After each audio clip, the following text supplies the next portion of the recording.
Gabe, American Ironhorse is currently selling its intellectual property. How is selling this IP different from your other 2009 mandates like Whitehall Jewelers or KB Toys?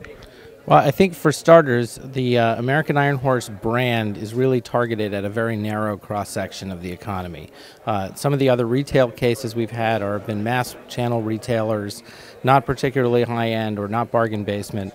American Ironhorse really stands out as a brand that people identify very strongly with. The customer base is small, 12,000 registered bikes on the road, but it was a very high-end motorcycle, and people were really attracted to the ability to get something custom without having to go through a complete multi-month process to get a bike. Well, how do you value something like that? I mean, is it different from a case-by-case basis, or is it pretty much the same method?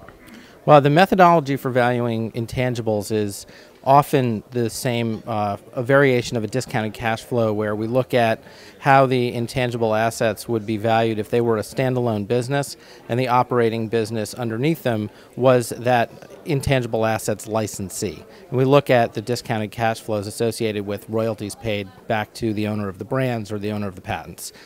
We then take that core methodology and market test it to see whether or not the results are supported by recent transactions in the marketplace, because at the end of the day, people will lend against market tested transactions, but they won't lend against theory.